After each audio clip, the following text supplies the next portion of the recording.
A história começa com um jovem estudante ainda usando seu uniforme escolar, correndo desesperado por uma floresta densa.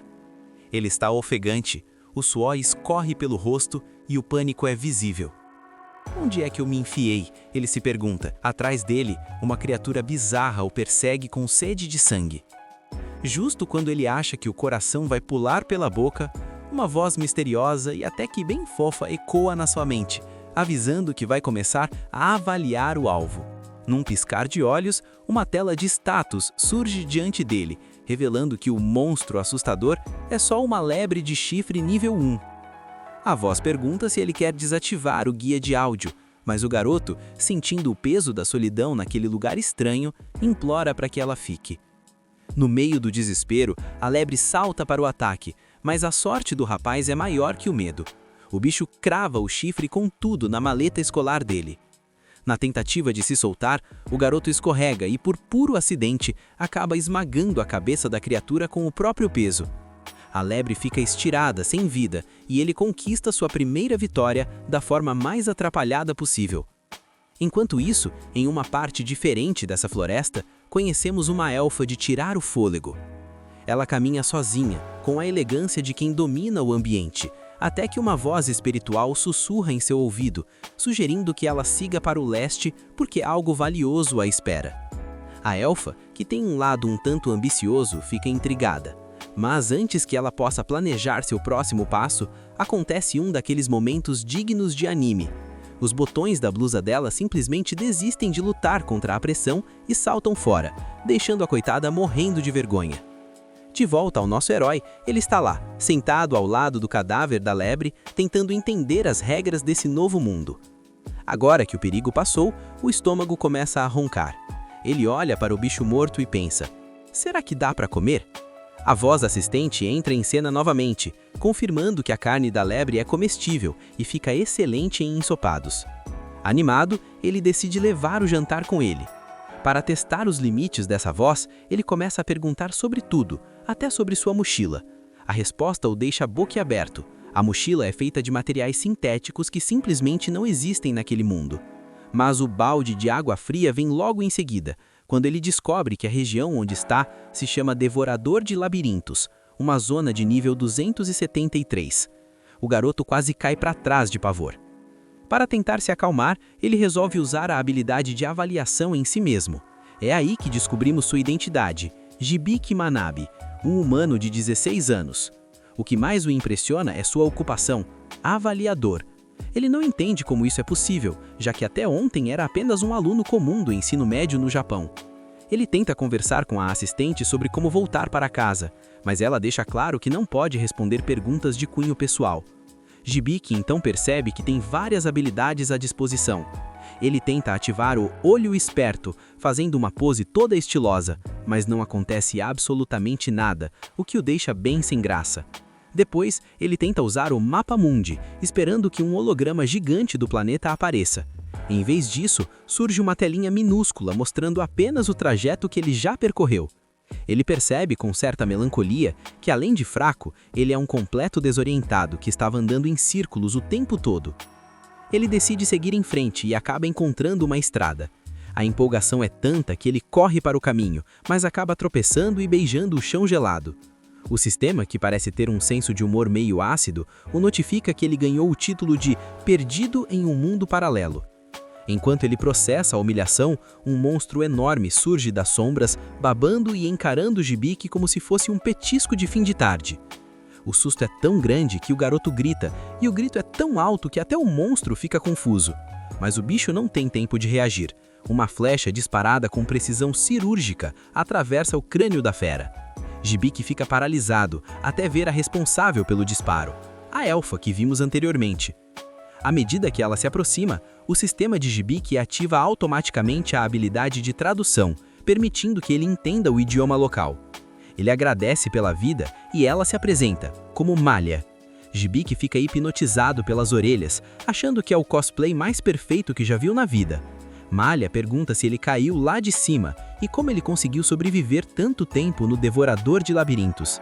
Hibiki explica que apareceu ali do nada, o que deixa a elfa bastante pensativa. Ele aproveita para avaliá-la e descobre que, apesar da aparência jovem, Malha tem 56 anos. O choque cultural e biológico é real, mas ele guarda essa informação para si.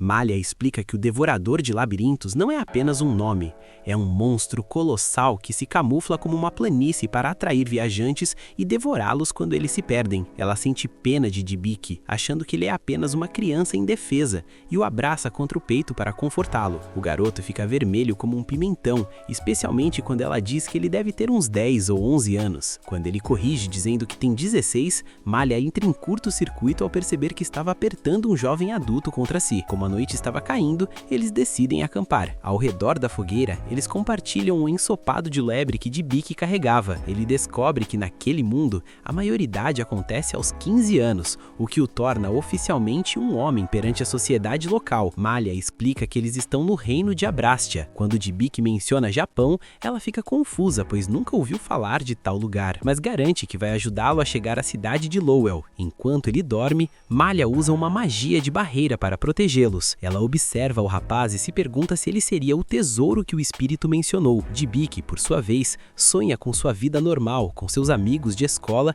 e com o momento exato em que uma luz branca o tirou de sua sala de aula no último dia antes das férias de verão. O despertador de Dybbuk é um tanto inusitado. Um botão da blusa de Malha se solta novamente e o acerta no rosto às 4h30 da manhã. Ele se levanta e vê a barreira mágica ao redor do acampamento. Curioso, ele pergunta à sua assistente o que um avaliador realmente faz. Ela explica que é uma ocupação de rank B, focada em identificar atributos e fraquezas de qualquer alvo. No dia seguinte, a viagem continua, mas não antes de Malha dar um soco que manda Dybbuk para as nuvens, tudo porque ele tentou devolver o botão caído de um jeito meio direto demais. Depois que os ânimos se acalmam, Malha fica impressionada ao saber que Dybbuk possui a habilidade Mapa Mundi. Ela explica que, na verdade, essa é uma habilidade de ranking AAA, extremamente rara e valiosa para qualquer aventureiro. Dybbuk não entende o porquê do alvoroço, já que para ele é apenas um GPS básico. Malha quase tem um treco ao perceber que ele não sabe nem o que é um aventureiro. Ela explica que são pessoas que fazem contratos com guildas para caçar monstros e explorar terras perigosas.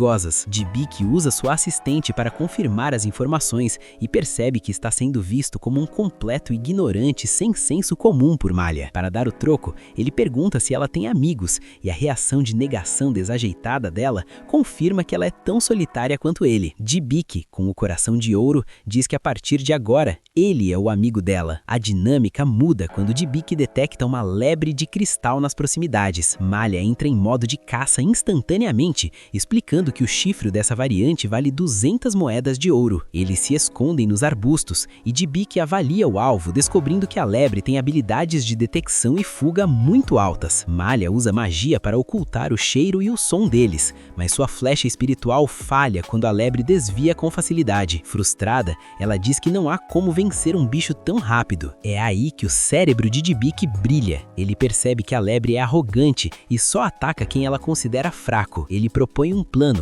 Ele servirá de isca, fingindo estar vulnerável, enquanto Malha se posiciona para o tiro fatal. Malha hesita, com medo de que se machuque, mas Dybbuk confia em sua avaliação de que o bicho é burro. Ele se deita numa pedra, fingindo estar relaxado, e a lebre morde a isca, correndo em linha reta para atacá-lo. Malha não desperdiça a chance e abate a criatura com um tiro perfeito. O sucesso do plano faz com que o nível de avaliador de Dybbuk suba, pois ele usou suas informações para criar uma estratégia de vitória. Malha fica radiante, gritando que a vitória foi dos dois. Longe dali, em um plano superior, uma figura divina observa o progresso de Dybbuk com um sorriso. Ele menciona que o jovem acaba de superar as 2 primeiras montanhas do seu tutorial e que continuará orando por suas bênçãos. A história encerra esse capítulo com Malha e Dybbuk finalmente chegando à civilização. Malha faz seu registro na guilda local e, embora existam várias missões disponíveis, ela está decidida a focar em algo específico. Depois de uma longa viagem, o Yuvik e a Amalia chegam na cidade de Rel. Nosso protagonista fica de boca aberta com a beleza do lugar. Nisso, Amalia coloca uma capa nele para evitar chamar muita atenção, mas avisa para ele não se preocupar. Afinal, com o dinheiro que eles vão conseguir vendendo aquele chifre, vai dar para comprar mais roupas e equipamentos de combate. O Yuvik, curioso que só, pergunta qual é o valor de uma moeda de ouro. Quando ouve isso, Amalia toma um susto daqueles. Vendo a reação dela, ele tenta disfarçar, dizendo que era só brincadeira, enquanto mentalmente imediatamente pede socorro para o sistema explicar.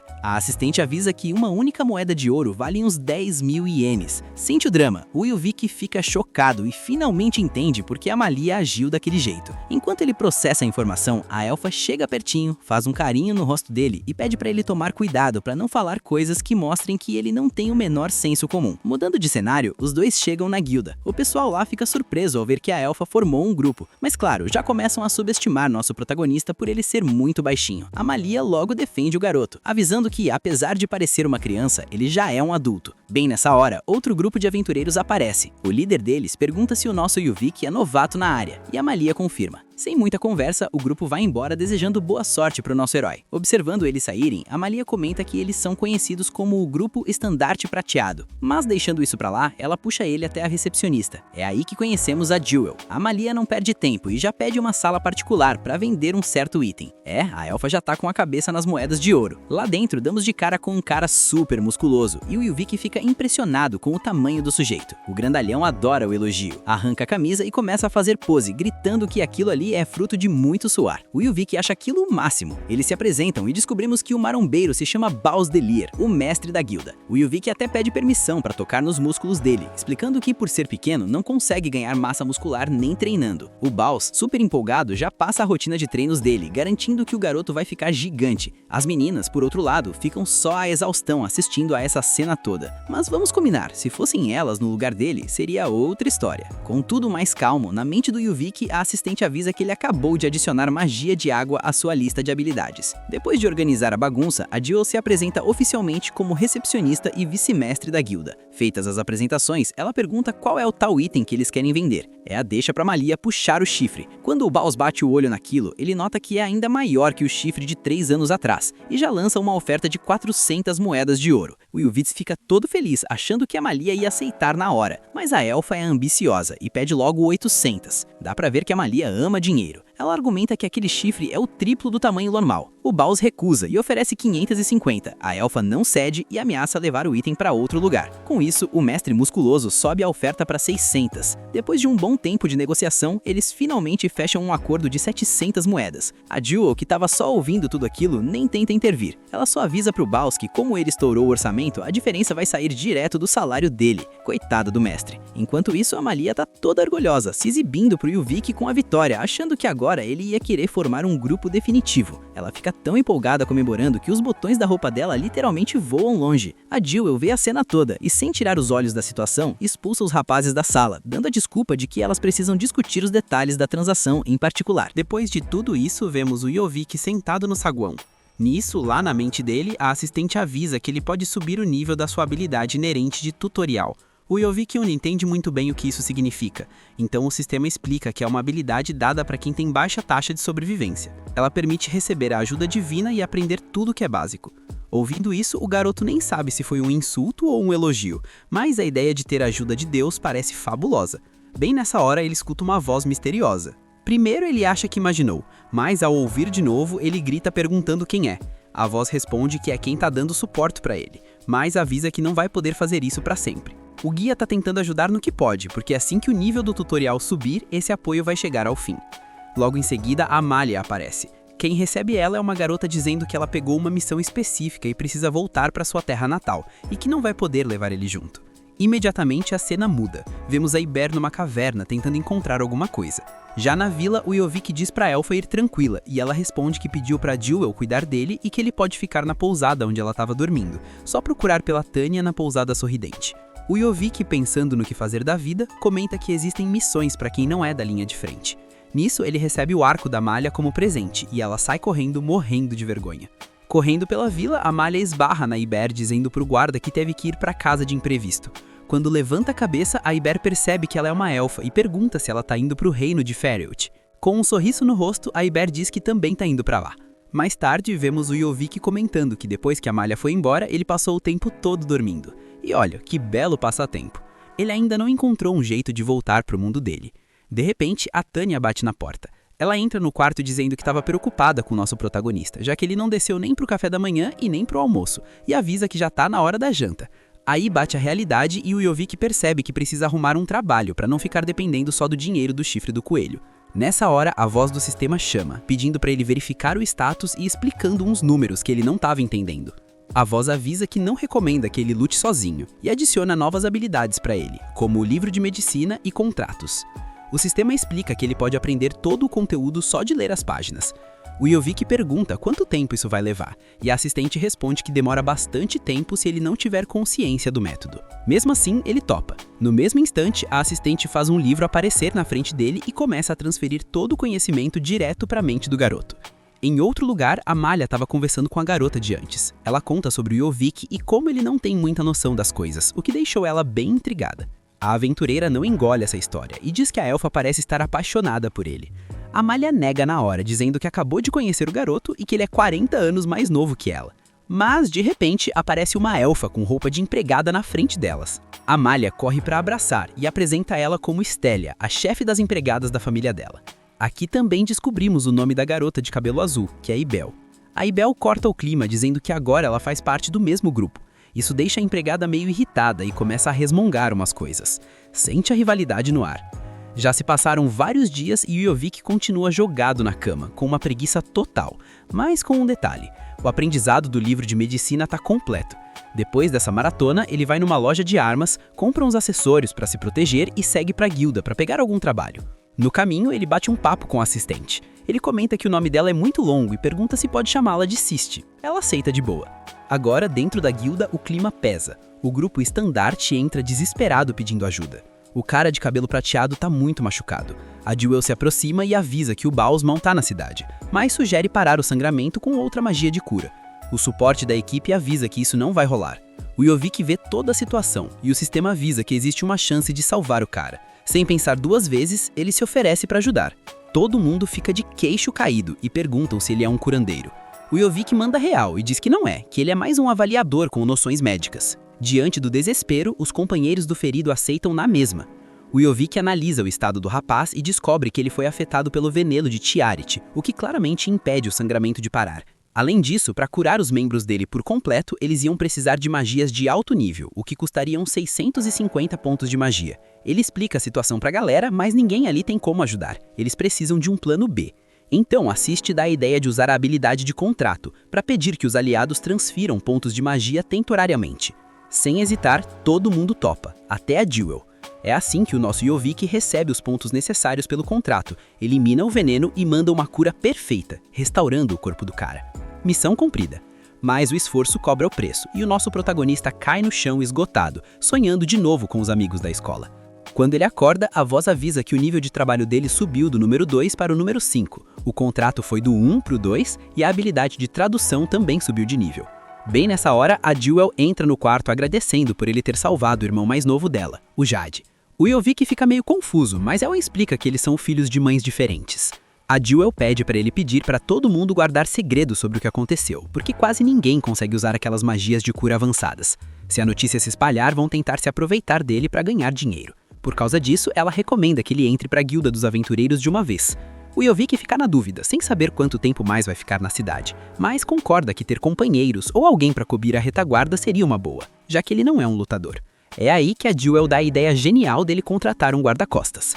Por sua vez, o Ibik vai até a companhia em busca de um guarda-costas. Lá, ele conhece o Yaranta e sente o drama. Assim que o cara escuta que o Ibik quer contratar alguém, a atitude dele muda na hora. Ele vira um pervertido total. Diz que sente um cheirinho muito bom vindo do nosso herói e já vai logo mostrando um monte de homens musculosos. Mas o Ibik prefere pular essa parte, sabe? Porque apesar de os caras serem fortes, eles não têm nada de mana. E o Ibik quer alguém quem ele possa usar cura superior ou sanação perfeita numa emergência. O pervertido diz que vai procurar outros candidatos, mas o deus do Ibik recomenda que ele mesmo dê uma olhada. E o Ibik vai na onda. Enquanto eles andam pelos corredores, o Yaranta fala que o Ibik pode pedir o que quiser, porque ele sente o doce aroma de dinheiro vindo dele. O Ibik fica meio preocupado, dá uma avaliada nas habilidades do cara e descobre a verdade. O mercador, que está no nível 82, tem mesmo a habilidade de farejar dinheiro. Esse olfato financeiro faz o Yaranta perder o controle sempre que encontra alguém capaz de fazer fortuna ou dar muito lucro. O Ibiki decide ignorar isso e olha para um corredor específico, mas o Yaranta avisa para ele não ir por ali. Ele diz que aquelas opções de compra têm alguns defeitos, tipo não servem para trabalhar nem para lutar e também não podem voltar para a terra natal deles. O Ibiki fica curioso. Ele pensa que talvez essas pessoas tenham sido transportadas para lá igual a ele, então pede para o Yaranta levá-lo até lá. Nisso, o mercador quase tem um ataque de tanta empolgação ao sentir o cheiro do dinheiro aumentando, enquanto o pobre do Ibiki só olha para ele assustado. Mais à frente, eles chegam numa cela com aquele lobo de antes. O Ibiki pergunta por que ele está preso, e o Yaranta explica que o cara causou a maior confusão tentando proteger a menininha. Foi tudo um mal-entendido, mas regras são regras, né? Quando avaliaram a garota, viram que ela tem um talento absurdo para magia, mas não consegue controlar e sempre perde a mão. O lobo manda eles caírem fora, mas o Ibiki, meio assustado, usa a avaliação e nota que alguns atributos dele estão ocultos. A voz da Sisti avisa que o olho especialista detectou informações falsas. Agora, avaliando o lobo com o olho especialista, ele vê que o cara tá com status de amarrado com corrente inamovível.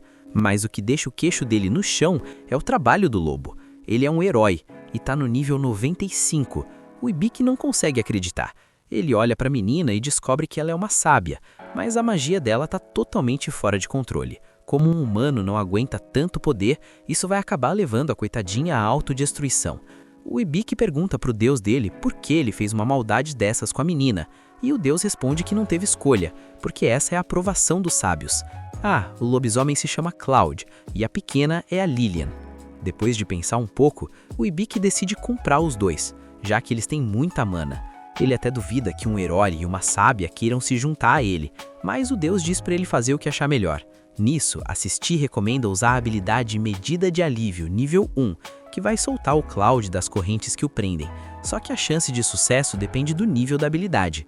O Ibiki avisa o Yaranta que vai comprar a dupla.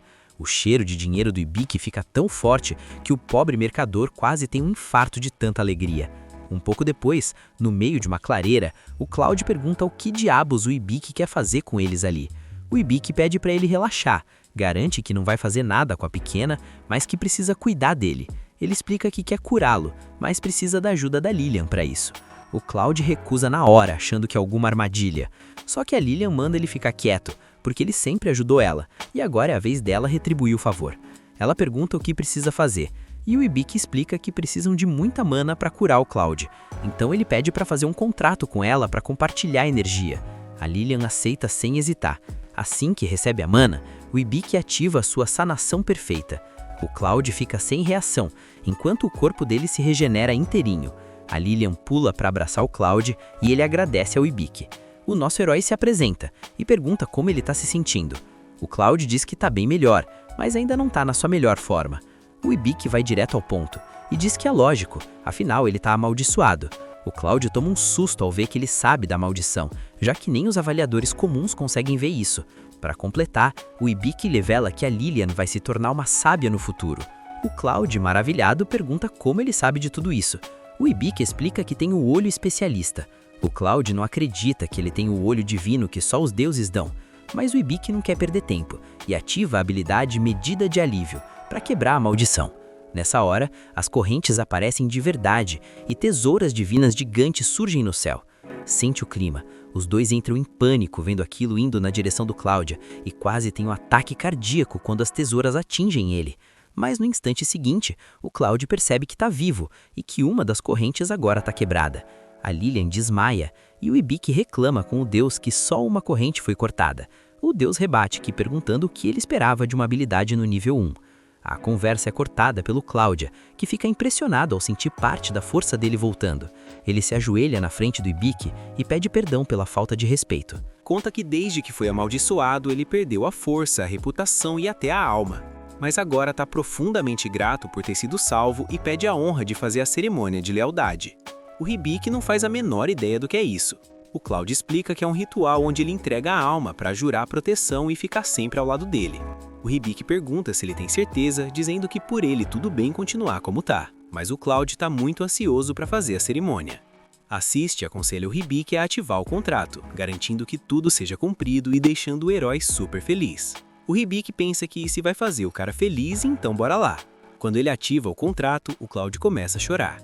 A cerimônia acontece, o juramento é feito e os dois recebem o emblema dos espíritos da luz, a prova da lealdade deles. O Cloud diz que agora ele pode ser chamado só de Cloud.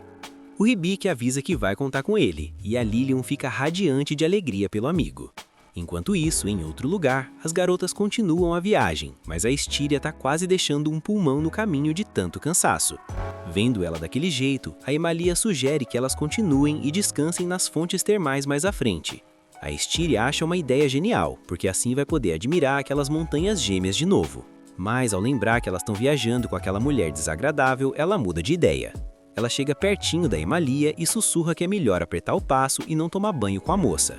O argumento é simples, sem roupas elas vão estar desarmadas e não dá pra baixar a guarda como se fossem amigas daquela mulher. Só que a Emalia tá louca pra fazer amizade. Ela já imagina a cena dela e da Iber tomando banho juntas, lavando as costas uma da outra como grandes amigas. Então, sem pensar duas vezes, a Emalia anuncia que é hora de ir pras fontes termais, fazendo a Styria quebrar os óculos de tanta raiva. Voltando pro Hibiki, ele explica pros novos parceiros que não tem muito poder de combate nem mana, então precisa da ajuda deles. A dupla diz que ele pode contar com eles pra tudo. Com tudo resolvido, o Hibiki ativa o contrato para compartilhar mana. Nisso, a habilidade de Grimório dele sobe de nível e a empolgação é total. Mas o Cloud comenta que notou o Hibiki falando com alguém antes, sendo que só estão os três ali. O Hibiki explica que estava falando com a Sist, uma voz na cabeça dele que ensina as coisas. O Cloud fica surpreso e pergunta se ele tem a habilidade de tutorial. Vamos ser sinceros, qualquer um acharia que o cara tá ficando louco, né? Mas enfim, o Hibiki confirma, deixando o Cloud ainda mais chocado. O Lobo pergunta se ele também tem o título de perdido num mundo paralelo. O Hibiki pergunta se ele sabe sobre esses mundos. O Cloud diz que sabe que existem, mas não entende muito bem. Acha impressionante que o seu senhor Hibiki tenha tantas habilidades dadas por Deus, principalmente o tutorial, que é uma habilidade milagrosa. O deus do Hibiki entra na conversa e diz que o Cloud tá exagerando, mas confessa que tá meio zonzo porque usa 1/3 do próprio poder nessa habilidade. O Hibiki responde que se for assim, a habilidade é uma loucura mesmo. Mais tarde, os três continuam andando, e o Cloud comenta que o deus do Hibiki parece ser o deus principal. Ele revela que existem 11 deuses nesse mundo, e só o principal pode dar o tutorial e o olho especialista. O Hibiki fica impressionado ao descobrir que é o mais forte de todos, e o deus, todo orgulhoso, diz que é melhor ele continuar venerando. O Cloud está maravilhado porque o deus principal escolheu o seu senhor. Mas o Hibiki diz que se fosse para reparar em alguém, devia ser no Cloud ou na Lilian, porque essa habilidade dela parece muita crueldade. A coitada fica super deprimida. O Hibiki logo sente que era melhor não ter falado nada.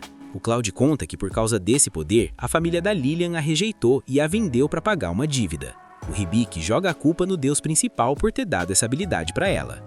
Mas o Cloud duvida muito, ele acha que a culpa deve ser da deusa da magia. Nisso, o deus do Hibiki fica todo nervoso, admite que o Cloud tem razão e avisa que a deusa da magia tá bem do lado dele.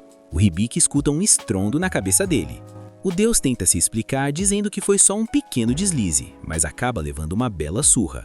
A deusa da magia usa a habilidade para se comunicar direto com o Hibiki. Ela diz que a pequena está sofrendo muito com esse poder, mas depois que uma habilidade é dada, nem eles podem tirar tão fácil. O Hibiki pergunta com quem ela está falando, e ela se apresenta. Quando o Cloud escuta o nome dela, fica em choque. A deusa avisa para o Hibiki que por sorte ele tem uma das habilidades dela, o Grimório. Com ela, ele pode ajustar a mana e a potência mágica, mas ela já avisa para ele não se confundir porque ela não vai ficar ajudando o tempo todo. O Hibiki não entende, e ela explica que o sistema de administração liga sozinho quando ele usa o Grimório, então não precisa se preocupar. Agora, a deusa volta ao foco no deus principal e avisa que não vai perdoá-lo. Ela manda o deus do submundo buscar a dama de ferro feita sob medida para jogar o deus principal lá dentro para ver se ele sai de cena e reencarna como um deus mais sério. O coitado entra em pânico. O Cloud pergunta para o Hibiki o que a deusa falou. O Hibiki, meio tenso e confuso com a briga dos deuses, diz pro Cloud não se preocupar, porque a Lilian vai ficar bem. Mas tem um detalhe, com a surra que o deus principal tá levando, as habilidades de tutorial e olho especialista ficam fora do ar, no momento. Ou seja, o Hibiki vai ficar sem o suporte do deus temporariamente, e a Sist só vai conseguir ajudar com os dados que já tem. O Hibiki só torce pro deus principal ficar bem. Enquanto isso, a deusa da magia olha pro Hibiki e sente que já ouviu antes. De volta aos nossos heróis, o Hibiki ativa a habilidade de Grimório. Nisso, aparece um gato místico super poderoso, que rapidamente é domado com alguns carinhos. Ela se apresenta como Benny e explica que é o Grimório. O problema é que o Ibiki começa a fazer tanto carinho nela que o Cloud morre de ciúmes. O lobo fica encarando feio toda vez que o Ibiki olha. A Benny avisa que vai ser a responsável por ensinar a Lilian a controlar a mana. O Ibiki acha o máximo e volta a fazer carinho nela, o que faz o Cloud estourar de fúria. Ele surta e pergunta quanto tempo aquela bola de pelos vai ficar grudada no senhor dele. Ele reclama que tá super chateado porque ninguém fez carinho nele nem uma única vez. A Benny entra em pânico, mas o Cloud respira fundo e pede desculpas. Nesse meio tempo, as garotas tomam aquele banho relaxante nas fontes termais, onde a Styria finalmente pode admirar a maravilha daquelas montanhas gêmeas. Ela pensa que definitivamente é uma visão espetacular. A Imália pergunta para Iber se ela quer ajuda para lavar as costas, mas ela responde de forma bem seca que não, porque pode fazer isso sozinha. A Styria diz para sua senhora que lavar as costas daquela moça não vai fazer elas virarem amigas. E ao continuar olhando para os atributos da Imália, a Styria sente que está no paraíso.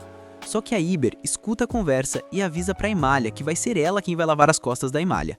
Afinal, elas são amigas. Sente só o drama dessa história que começa com o Cloud mandando a real sobre o porquê de usar uma lança em vez de uma espada. Pro tamanho dele, a lança é muito mais prática, e como o cara é bruto, só precisa de armadura para cobrir os pontos vitais, até porque se ele se cobrir todo de metal, ia acabar cozinhando de tanto calor. Aí chega a vez da Lilian, que aparece com um visual novo e pergunta pro Ibiki o que ele achou. Ele diz que ela tá fantástica, mas o clima pesa quando o vendedor solta que o traje custa 25 moedas de ouro. A galera entra em pânico. O Cloud até olha pro vendedor com raiva, mas logo muda de ideia e fica empolgado, porque percebe que por aquele preço o item é uma pechincha total. A Lilian fica meio assim de gastar tanto, mas o Ibiki tranquiliza a jovem. A segurança dela vale muito mais que qualquer grana. Enquanto ele vai ver outros equipamentos, o vendedor comenta com a Lilian que o irmão dela é gente fina. Ela olha pro Ibiki, mas no fundo vê ele mais como um mestre. Ele diz pra ela comprar o que quiser, mas por dentro o bicho tá pegando. Ele sabe que se não descolarem uma missão logo, o destino do grupo é dormir na calçada. A Lilian fica toda feliz, chama ele de Senhor Ibiki, mas ele pede pra não ser tão formal. Aí ela aproveita e começa a chamá-lo de irmão, e tudo vira flores, até que a pequena Veni querendo presente também. Resultado, compraram um colar caríssimo e o orçamento do Ibiki foi pro espaço. Um tempo depois, no campo, a Veni avisa que é hora das instruções básicas de aventureiro. O Ibiki já murcha porque queria era ir pra ação, mas leva um puxão de orelha. Tanto ele quanto a Lilian precisam aprender o básico. Ele ainda tá confuso com esse papo de gato grimório, mas assiste e explica que é uma habilidade rara que permite ganhar conhecimentos mágicos naquele mundo.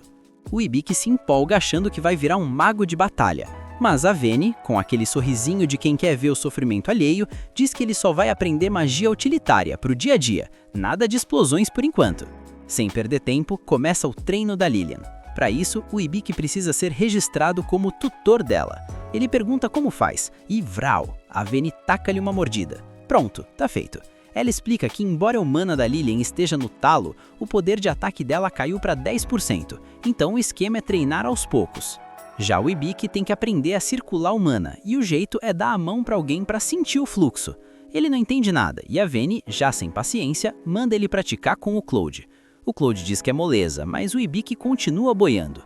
A Veni manda ele fechar os olhos e pede pro Cloud pegar leve no mana, já que o Ibiki não é lá muito resistente. O Cloud concorda, pega na mão nele e o mana começa a fluir. Só que de pouco a pouco não teve nada. O Cloud começa a gritar eufórico e do nada o Ibiki vai parar num espaço em branco que fica escuro de repente.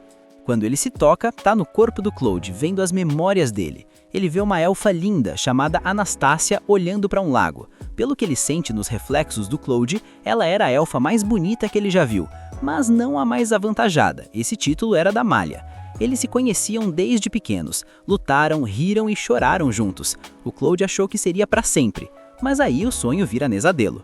A Anastácia começou um massacre bizarro sob a lua de sangue. O Ibiki acorda do susto com o Cloud sacudindo ele. A Veni explica que ele mergulhou fundo demais no subconsciente do grandão por causa do excesso de mana. O Cloud se desculpa pelo erro, e a Veni aproveita para dar aquele esporro básico nele. Depois, ela pergunta pro Ibiki se ele viu algo vergonhoso lá dentro, mas ele desconversa. Só que ele fica com aquela sensação de que o Claude estava chamando alguém no fundo da alma. Passado o susto, o Ibiki foca em aprender a tal magia cotidiana. O esquema é, ele precisa emitir mana enquanto faz as tarefas domésticas. Se ele fizer direito, os espíritos curtem a energia e ensinam o truque para ele. Só que o esforço vai pro ralo quando o Claude chega todo estabanado para chamar ele para comer e derruba o balde de água em tudo. O coitado pede 1000 desculpas e o Ibiki leva na esportiva. Ele até acha engraçado o herói lendário ser tão atrapalhado. O Ibiki limpa tudo de novo rapidinho, enquanto o Claude fica lá se sentindo culpado.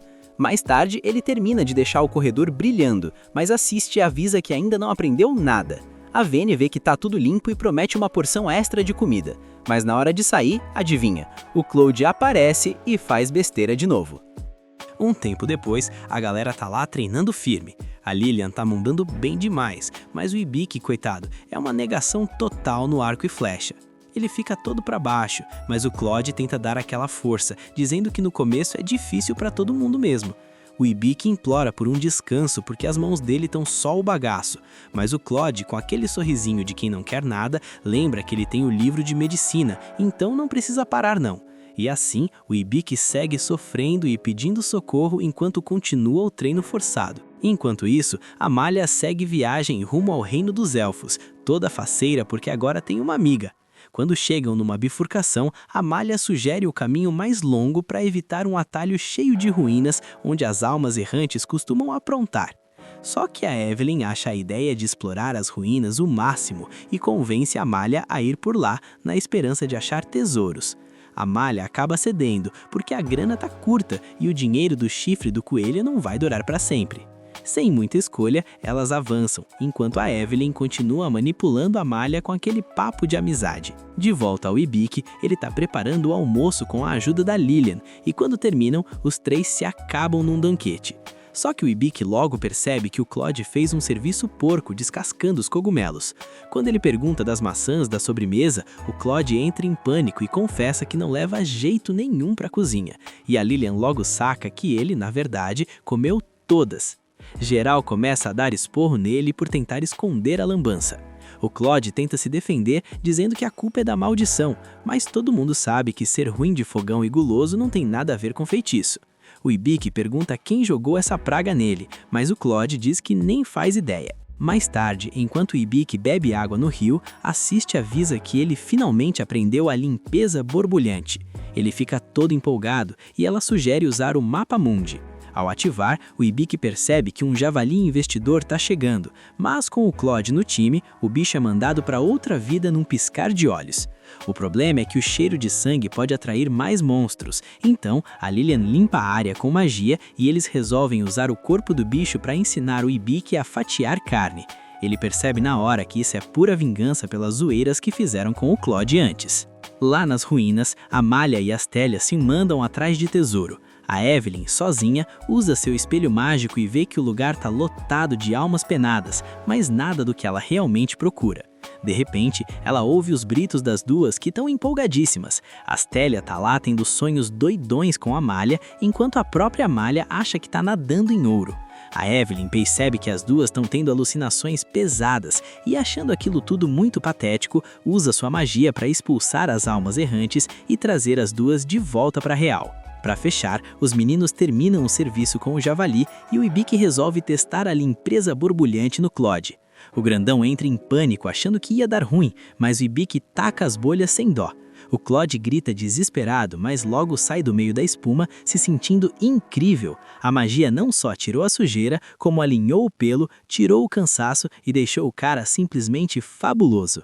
É o fim do dia com estilo total. Um tempo depois, o Hibiki avisa pro pessoal que eles ficaram sem grana por gastarem demais. Agora os fundos acabaram e o jeito é começar a trabalhar. O Claude sente que é hora de encarar missões de nível F, mas ele fala isso com um sorriso que deixa o Hibiki preocupado. Mais tarde, ao oficializar o grupo de vez na guilda, o Hibiki fica surpreso e pergunta pro Claude o que são todas aquelas missões. O Claude explica que, como vão ser missões de nível F, o ideal é pegar várias ao mesmo tempo para conseguir dinheiro suficiente ou eles não vão conseguir sobreviver. O Hibiki entende o ponto e como se não bastasse, as recepcionistas entregam ainda mais papelada. Nisso, o Hibiki nota uma missão de captura, onde a única pista é uma cauda, e por isso o nível de dificuldade foi um pouco aumentado. Ele pede mais algumas informações e a recepcionista comenta que se trata de uma bandida que assalta as pessoas ricas. Mudando de cena, o pessoal já tá focado nas missões. O Hibiki mostra que mesmo treinando sem parar, ainda é péssimo com o arco. Depois de várias tentativas, ele consegue acertar um coelho com chifres, e o Cloud faz questão de lembrar que a ideia era acertar de primeira. A Lillian e o Van se reúnem com eles para avisar que a coleta tá indo super bem. Por sorte, conseguiram umas frutas que vão servir para marcar o caminho. Assim, caso eles acabem se perdendo, vão ter como voltar. O grupo decide descansar um pouco. Enquanto relaxam, o Hibiki lembra que foi parar nesse mundo bem nas férias de verão e ele tinha planos de sair com os amigos. Ele se pergunta como eles devem estar e espera voltar logo pro seu mundo. A Lillian fica observando ele, bem pensativa. Enquanto isso, o grupo da Malha tá descansando e ela pensa que ainda não conseguiu nenhuma pista para ajudar a resgatar a alma daquela mulher. Vendo ela meio para baixo, a Malha oferece um amuleto para Yevel como prova de amizade, avisando que se acontecer alguma coisa, os espíritos vão dar um aviso. Acontece que a Yevel, na verdade, tá morrendo de raiva e ciúmes, mas a espertinha continua disfarçando e decide fingir que são amigas por mais um tempo. No dia seguinte, a turma tá na maior empolgação, porque pagaram muito bem por tudo que eles coletaram. Até a recepcionista, que se chama Farne, duvidou que um grupo de nível tão baixo conseguisse tantos materiais, chegando a pensar que eles tinham comprado tudo. Enquanto andam pelas ruas procurando um bom restaurante, eles dão de cara com o Baus. Ao ver que o Hibiki continua sendo um fracote, o Baus se oferece para ensinar um jeito eficiente de treinar os músculos. Só que o Cloud entra no meio e avisa pro Baus que ele é o único responsável por treinar o Sr. Hibiki. O Baus retruca, dizendo que só enxerga no Cloud um cara magrelo e sem força. O Baus acha que ele é quem vai transformar o Hibiki em um adulto. O Cloud comenta que é melhor desenvolver os músculos de forma natural, porque ser muito forte te deixa lento. O Baus devolve, dizendo que parece que falta músculo no cérebro dele. E aí o Cloud chama pro duelo. Eles partem pra cima do outro no instante. O Cloud tenta investir com tudo, mas o Baus nem pisca. O duelo é totalmente dominado pelo Baus. E por causa da confusão enorme que eles estão causando, os cidadãos correm pra não sobrar pra eles. No meio disso, uma pessoa de capuz parece bem suspeita. O Hibiki, curioso, dá uma olhada nas estatísticas do Baus e fica chocado ao ver que ele é incrivelmente forte. Os dois ficam num clima pesado, mas a Yevel aparece, fica mais brava ainda com a bagunça e deixa os dois fora de combate. Bem nessa hora, uma moça gordinha corre desesperada, gritando que roubaram a bolsa dela. Isso faz a Lillian olhar pro Hibiki e perguntar onde tá a bolsa dele. Ele percebe que já não tem mais nada ali, deixando todo mundo preocupado, porque todo o dinheiro suado deles estava naquela bendita bolsa. A Yevel menciona que essa deve ser a ladra que estão procurando, aquela que dizem fazer cócegas na vítima, ou que transforma a cauda em cobra para roubar as coisas. Aí o Van tem uma ideia brilhante. Agora, em um restaurante, a Lillian tá acompanhada de uma garota linda. Logo, a gente descobre que é o Hibiki, que tá meio chateado porque ficou muito bem vestido de mulher, e até assiste e diz que ele fica melhor assim, e eu concordo plenamente. Nisso, a deusa da magia, ao ver o Hibiki disfarçado, sente que já o viu em algum lugar, mas não lembra onde. Já o Cloud tá morrendo de raiva porque roubaram o dinheiro do Sr. Hibiki, e ele não pretende perdoar o ladrão. A ideia agora é a seguinte: deixar a carteira bem à vista e quando a ladra cair na armadilha, ir atrás dela. A garçonete serve as panquecas que eles pediram e do nada o Cloud levanta e corre atrás dela. A garçonete era bandida, mas a carteira falsa tem um truque e vai deixando um rastro. Agora eles só precisam seguir a pista. Depois de um tempo de perseguição, eles chegam em um esconderijo subterrâneo, que mais parece um bar de qualidade duvidosa, o lugar perfeito para esconder um bandido. Depois de alguns momentos constrangedores, até porque o Hibiki ficou mesmo uma moça bonita, o Cloud pede para ele avaliar aquela mulher de capuz. Em mais uma troca de cena, eles encurralam a ladra. Ela tenta se fazer de desentendida, mas o Hibiki avisa que as mentiras não vão adiantar, porque o trabalho dele é ser um avaliador, mesmo que provisório. Ele revela que o verdadeiro nome dela é Fauna, e que ela tem a habilidade de transformar a cauda. A garota toma um susto ao ver que foi descoberta, e se apresenta como Fauna, a bandida da cauda bonita. O Cloud fica surpreso, porque transformar a cauda é uma habilidade muito rara entre os homens besta. Mesmo cercada, a Fauna tá super confiante. Ela conta que apesar de tentarem pegá-la com aquela carteira de isca, roubou a verdadeira do mesmo jeito, só que não tinha nada de valor lá dentro. O Hibiki se pergunta em que momento ela roubou isso, mas entende que a Fauna os levou de propósito até ali.